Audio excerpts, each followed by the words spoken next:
dia. 8h31, no dia 13 de junho de 2018. Vamos iniciar nossa reunião antes que a Copa inicie. Já perguntaram, no dia de Copa vai ter atendimento, vai ter reunião. Eu não sei qual é a relação entre uma coisa e outra. Mas para quem quer saber, tendo Copa, não tendo Copa, tendo jogo, não tendo jogo, continua tudo do mesmo jeito, inclusive a liberdade de ir e vir. Tudo no 0 a 0 e vai continuar assim. O palestrante estava fascinado com a palestra que estava assistindo. O expositor falava com veemência da importância em ter um relacionamento familiar de amor e compreensão. Falou como o marido deveria tratar a esposa e os filhos. Dirigiu a palavra para as mulheres, dizendo como deveria ser o tratamento com o marido. Disse com todas as letras que essa é a receita da felicidade.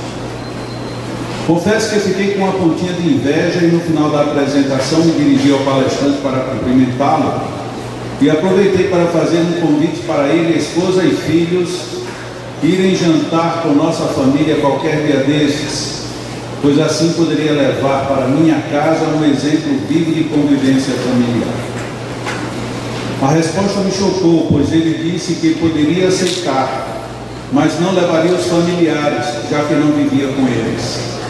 Havia se separado há alguns anos e que seus filhos também moravam sozinhos em outro bairro na mesma cidade.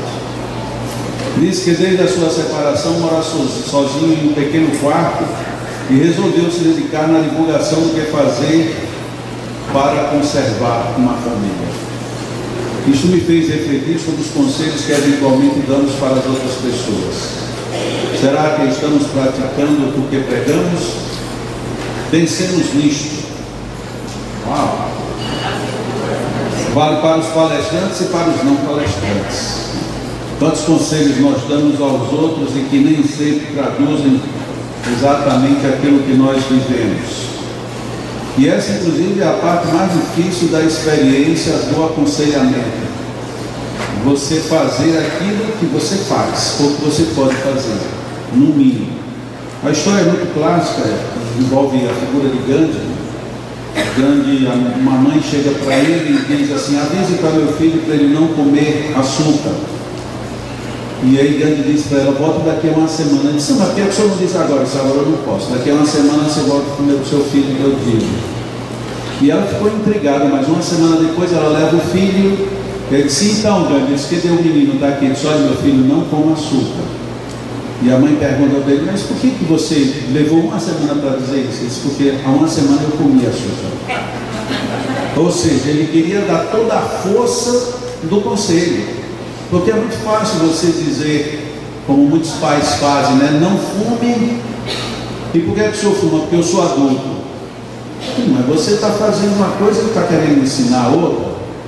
Quantas vezes a gente cobra a paciência dos outros e a gente fica impaciente porque a pessoa não tem paciência?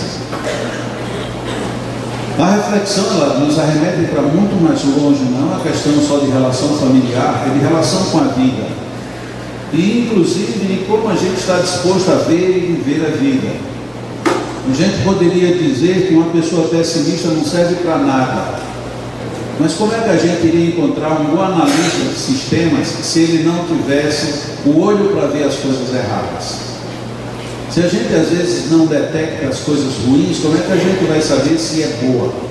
Como é que a gente vai saber se é bom o que a gente está vendo e vivendo? Muitas vezes a gente precisa do crítico, da crítica.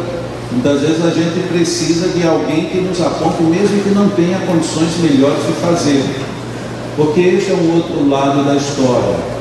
Se nós estivermos buscando apenas os perfeitos para falarem do que nós devemos fazer, nós iremos viver um país ou uma vida de mudos, porque ninguém é perfeito para apontar qualquer defeito do outro. E se nós também tomamos a parte filosófica que diz que cada defeito que a gente vê na realidade é um defeito que a gente tem, então o que falta necessariamente não é a gente deixar de ver defeitos, mas é a gente procurar descobrir quais são os defeitos que estão em nós E aqueles que a gente acha que os outros deveriam controlar, como é que nós controlamos? Se a gente tem um determinado limite para alguma coisa, isso já nos convida a refletir na possibilidade de admitir que outras pessoas tenham outros limites com outras coisas. Essa é a maneira mais simples que nós temos de viver.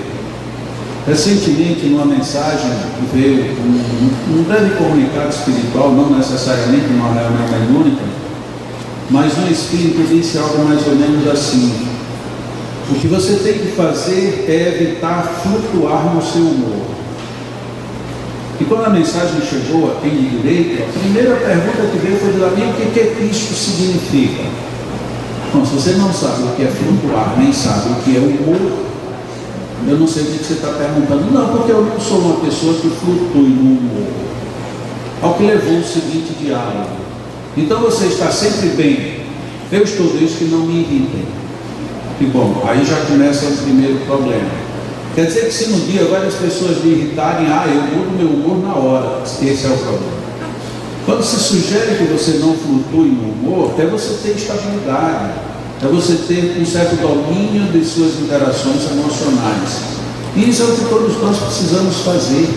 Não é que eu não possa falar de uma coisa que eu ainda não consegui fazer, mas eu não posso me irritar tanto com aquilo que o outro não consegue fazer. Este é o equilíbrio que a gente tem que buscar. Temos que buscar descobrir que existem limites bons e fáceis da gente trafegar, da gente navegar, da gente flutuar, sem necessariamente ficar, sai muito longe para cima, mergulha muito fundo para baixo. Nós precisamos manter um certo padrão de vida, porque isso favorece a tudo. Tem muitas pessoas que adoecem frequentemente. Algumas dizem que são problemas de alergias. De fato, a gente sabe que as alergias interferem muito na nossa vida. Mas se a gente for decantar direitinho tudo o que acontece e que nos leva às vezes a padecer de tantas enfermidades durante a vida, nós vamos ver que na base disso tudo está um humor descontrolado. A gente não controla as emoções. A gente fica totalmente à revelia. E ficando à revelia, você fica sujeito a tudo que aparecer. Se você tem alergias, por que você não procura identificar qual é o elemento, qual é a substância estranha, qual é a ocorrência psíquica que te leva a exacerbar tudo isso? Quantas vezes as pessoas têm herpes e herpes psíquicas que se traduzem em herpes fisiológicas? Minha herpes hoje está terrível. Começa aí já um erro de expressão. A minha herpes, se é tua, então você não pode reclamar se ela for embora, porque ela é tua, então fica com ela.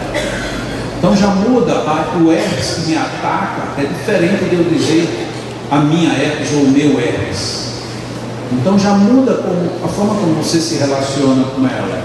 E depois, mas eu não posso ter uma raivinha de nada que ela explode. Então você já sabe onde é que está a raiz. O ideal então é evite flutuar nesse seu humor. Procure manter uma certa estabilidade. Certo dia uma pessoa tinha profundo terror ao apelido que lhe deram. E ele passou a viver no inferno astral, como se diz vulgarmente. Passou a viver muito mal. Porque as pessoas, quando descobrem que você tem um apelido que você não gosta, o que acontece? E aí vão, né? E era um apelido que se fazia de uma forma discreta, não era pronunciado, era assobiado. Então ele estava num lugar, daqui a pouco só ouvia um silvo. E ele já se irritava, porque era aquilo ali que tirava ele do eixo. E ele passou a carregar um monte de enfermidades por conta disso. Por conta disso? Não, por conta da forma como ele reagia a um estímulo. Então não adiantava tomar remédio para acalmar os nervos, remédio para dormir, remédio. Não adianta, você tem que se conscientizar de que aquilo é uma bobagem. E como é bobo aquilo todo? Quando a gente passa pela fase, a gente descobre, mas por que eu me irritei tanto? Um dia eu já contei aqui que eu tenho um amigo que o nome dele é Francisco. E adivinha qual era o nome que ele tinha mais ódio no mundo? Chico. Agora quem já viu você ser chamado Francisco e não recebeu o nome de Chico? É terrível. Ele disse: eu não admito que ninguém me chame de Chico, porque a minha mãe me batizou como Francisco. Eu disse: cada vez que alguém te chamar de Chico, você vai dizer: vem aqui, senta aqui. Aí você pega seu documento e mostra, você vai convencer todo mundo. Ah, mas se eu faço isso, pior. Eu digo: então para que você está se azedando, rapaz? Para disso. Você já viu algum Francisco que não é Chico? Não, mas eu digo: ainda mais espírita. Como é que você vai dizer Francisco Cândido Xavier, a não ser por escrito, quando você está fazendo uma citação de uma obra? Todo mundo diz Chico Xavier, e aí? Não, mas eu não sou ele. Então você vai demorar, porque você vai chegar lá. Ou você aceita, ou você vai viver azedo na sua vida. Mas você gostaria que lhe chamassem? Eu disse: não sei se eu gostaria ou não. Eu sei que me tirar do eixo, não me tira não. Como nunca me tirou. Eu tenho um sobrinho que até hoje ele brinca comigo. De vez em quando ele quer dizer qualquer coisa, em vez de ele me chamar pelo meu nome, ele me chama por um apelido que um irmão meu, já desencarnado, me chamava. Até hoje eu não entendi por que ele arrumou aquele apelido. Ele me chamava de Darrelva. Então esse meu primo, meu sobrinho, de vez em quando ele chega a mim: e aí, Darrelva, tudo bom? E tudo bom. Eu me identifico, afinal de contas eu tive um irmão que me passou a vida inteira me chamando de Darrelva, e o que eu posso fazer? Sei lá onde é que ele tirou isso, o problema dele, não é meu. Então a gente se azeda muito porque a gente não quer seguir a boa coisa. Imagina bem, vamos voltar para a leitura. Um palestrante falou um monte de coisa bonita. Aí quando termina você diz: mas eu conheço o teu passado. Sim, daí. Qual é o problema? Você quer aproveitar o que ele disse, ou o que a pessoa colocou, ou alguém que te aconselhou, ou você quer permanecer onde você está? Porque na realidade nós queremos não nos locomover, nós queremos ficar na nossa posição cômoda. A gente quer se dar o direito de criticar, de azedar, de apontar o outro, sem produzir modificações internas. Quando a gente diz: eu conheço o teu passado, sim, quando a gente for olhar Paulo, o passado dele foi terrível, foi triste. E Paulo, entretanto, foi um dos maiores discípulos, um dos melhores seguidores de Jesus. Então, muita gente já teve um passado terrível. Um dia eu me encontrei com um companheiro que eu conheci na juventude, a gente estudou junto, e um belo dia eu fui fazer uma palestra no Centro Espírita aqui em Natal, e ele estava sentado assistindo a palestra. E eu, com toda a minha caridade, eu digo: eu não acredito que essa alma se salvou. Porque era aquilo que a gente chama de pé da besta. Ele era o cão enfeitado. Porque o cão, se viesse para perto dele, ele conseguia dar um drible no próprio capeta. E eu chego e estava ali, o cara assistindo uma palestra. Eu digo: meu Deus do céu, o que foi que deu? Eu poderia muito bem estar agradecendo a Deus: Senhor, por fim sensibilizaste esta alma. Não, eu, com todo o meu conhecimento, estava condenando o meu amigo. Quando terminou, ele ali muito quieto, lá vem ele entrando numa fila bem comportadinho para falar comigo. E aí eu digo: uma coisa, eu não acredito nisso. Eu imaginei assim que terminar, ele vai pegar o beco e vai sair de pé. E daqui a pouco lá vem ele chega: oi, Jacó, tudo bom? Eu digo: rapaz, peraí, você é fulano? Eu disse: sou.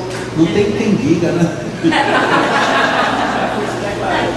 Eu digo: de fato, você está irreconhecido. O que é que você está fazendo aqui? E aí eu tive que me recolher na minha santa ignorância, burrice e estupidez. Ele disse: Jacó, depois que a minha mãe morreu, minha vida se transformou. Porque eu perdi meu rumo. Porque tudo que eu fazia, de certo ou de errado, eu corria para ela e ela me dava todo o cobertor que eu precisava. Depois que ela se foi, eu de repente descobri que eu não tinha mais ninguém na vida. Todos os meus amigos, todos os meus colegas não gostavam de mim, gostavam daquele personagem que eu fazia. Porque alguém queria fazer alguma coisa errada, não fazia, dizia: vai lá, e eu ia e fazia. Alguém queria que alguém dissesse algum desaforo, dizia: olha, está vendo só aquilo? Então era eu quem dizia o desaforo. Portanto, eu era apenas como uma caixa de som, uma caixa de reverberação. Eu fazia tudo e eu achava bom, porque eu achava engraçado, todo mundo gostava de mim, eu pensava, até que a minha mãe morreu. E a minha mãe me deu tantos conselhos e eu não ouvi, foi preciso ela morrer para eu começar a ouvir. E até que um dia eu vim, eu digo: eu tenho que encontrar minha mãe de algum jeito. Olha que coisa terrível, né, por um lado, e fantástica do outro. E aí eu vim a este centro. Eu disse: e aí, você encontrou sua mãe? Ela lhe mandou algum recado, veio alguma mensagem, você já viu? Aí eu já quis escacaviar tudo, já foi com a reunião mediúnica. Ele disse: não, eu não tenho merecimento. Eu quase que eu via na cara dele. Isso quer dizer que você está buscando um merecimento. O merecimento você já tem, rapaz. Porque você não é filho dela, ela não te amava. Você acha que ela deixou de te amar do outro lado? Ele disse: não, isso eu já sei. E eu não tenho merecimento de vê-la, de sentar minha cabeça no seu colo. Mas isso já nem é necessário. Porque eu sei de certa forma que foi ela que me trouxe para cá. Eu disse: que tua mãe era espírita? Ele disse: não, era católica. Mas ela me disse, quando estava para desencarnar, ela disse: depois que eu me for, eu virei estar com você. E irei num lugar onde você possa me receber. E o único lugar onde eu encontrei, que eu encontro nessa satisfação íntima, interior, é aqui no centro espírita. Eu disse: o que é que você está fazendo? Ele disse: por enquanto eu só assistindo e já me inscrevi para no começo do ano participar de um estudo, que chamam de estudo, ele nem sabia a palavra, estudo sistematizado, isso. E eu vou participar desse estudo. Eu disse: que legal, rapaz. Aí conversamos mais um pouco. Outro dia me encontrei com ele num outro centro. Aí o papo já foi totalmente diferente. Ele disse que está indo muito bem nos estudos e que de fato se reencontrou. Eu disse: mas vamos falar sério aqui, você ainda continuou fazendo aquelas brincadeiras? Ele disse: as de mau gosto não, mas meu espírito brincalhão continuou mesmo. Só que agora eu penso duas vezes antes de fazer brincadeiras. É a história. Se eu for olhar o passado dele, eu vou ter exatamente a impressão que eu tive no primeiro momento que eu o vi sentado num banco espírita. Mas as pessoas mudam. Nós estamos aqui para aprender, crescer e melhorar. Eu não posso ter vergonha do que eu fiz, do que eu fui, mas eu tenho que ter a coragem de assumir o que eu sou e do que eu pretendo ser, porque esse é um outro ponto que nos falta. Nós às vezes até pensamos que fizemos alguma coisa errada e vamos melhorar. Até aí está bom. Mas na hora que você diz: eu vou melhorar, qual é o tipo de compromisso que você tem? Só para citar um ponto que é bem mais fácil de exemplificar: eu vou parar de fumar. Aí a pessoa pergunta: quando? Um dia. Isso não é compromisso. Eu vou parar de fumar, eu vou fazer isto, eu vou fazer um trabalho, eu vou ajudar uma comunidade, eu vou desenvolver um projeto. Quando? A partir de, ou já comecei. Aí sim, aí começa você a se transformar. E eu estou falando assim bem genérico, para que ninguém pense necessariamente em ter obrigatoriamente que fazer um trabalho dentro de uma casa espírita.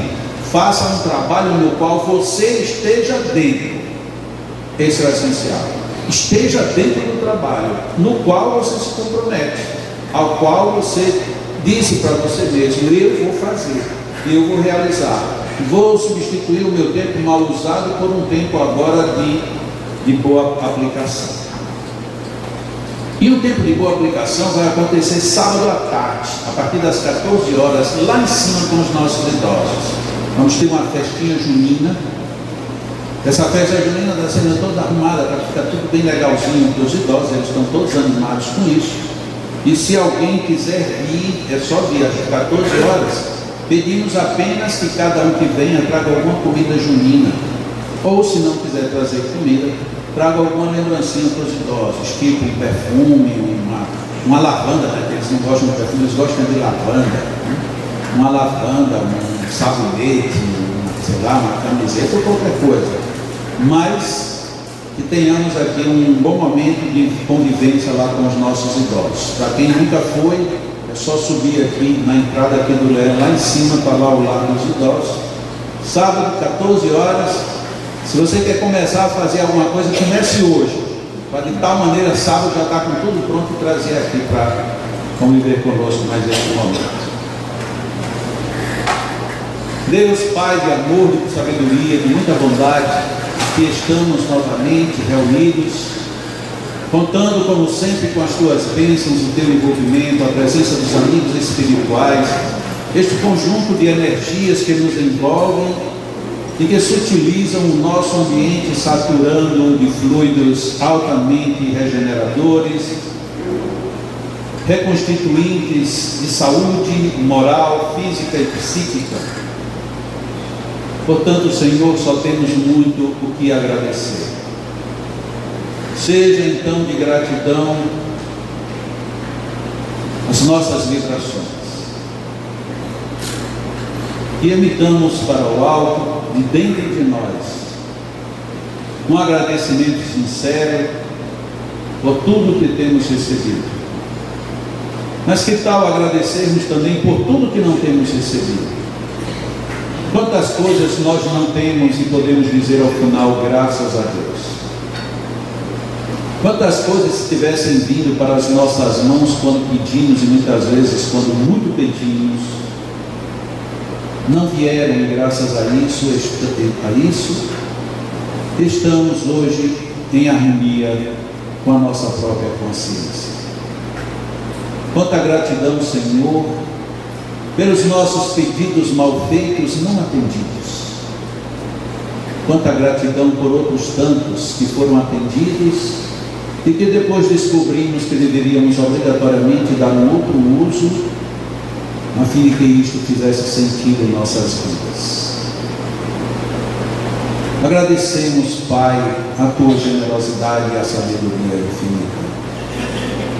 São exatamente esses dois elementos que nos fazem recebermos aquilo que precisamos e não necessariamente o que merecemos, porque merecemos o melhor que sabemos que é exatamente o melhor que nos dás.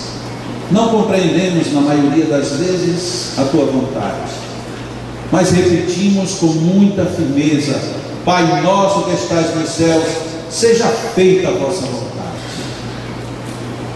Pedimos que a nossa compreensão se alargue a tal ponto que entendamos o sentido desta súplica, que entendamos, portanto, a Tua vontade, que aceitemos as Tuas bênçãos e vivenciemos com grandiosidade as oportunidades que vêm para o nosso dia a dia. Como é bom estar aqui nesta manhã. Como é bom estarmos encarnados apesar de todas as nossas limitações e dificuldades. Como é bom, Senhor, termos o sentido da gratidão, termos o sentido de que somos Teus filhos, somos criaturas de Teu amor, somos crianças da Tua sabedoria. Como é bom, Pai, podermos contar com a companhia de amigos espirituais que nos apoiam, nos sustentam, nos orientam, e sobretudo por eles entenderem sem queixumes as nossas infantilidades. Mas Te pedimos, Senhor, que tudo ao nosso derredor sejam grandes professores, e que como alunos nos tornemos bons alunos, a fim de apreciarmos com mais grandiosidade tudo que nos seja oferecido a cada aula. Amigos espirituais, obrigado pela presença. Somos muito agradecidos pelo esforço que desenvolvem para nos manter aqui neste ambiente, onde poderemos e já estamos recebendo grandes jatos de energia e de bênçãos, e ainda receberemos muito mais. Agradecemos igualmente aos nossos magnetizadores encarnados, que nos doam seus fluidos, que nos envolvem com as suas potências magnéticas, que extraem de suas almas, com a melhor das vontades e o melhor dos exercícios, toda uma usinagem de fluidos que aumenta a tonicidade do nosso ambiente, favorecendo-nos com energias de regeneração às nossas estruturas físicas e perispirituais. Agradecemos a todos, pois agradecemos a Deus, e quando agradecemos a cada um, agradecemos a Deus, já que cada um é parte de sua criação. Mas agradecemos sobretudo à mente de cada um de nós que consegue nos manter em sintonia com todas estas bênçãos, abrindo-nos espaços físicos e psíquicos para melhor absorvermos tudo isto e sermos favorecidos com todas estas bênçãos. Obrigado, Deus.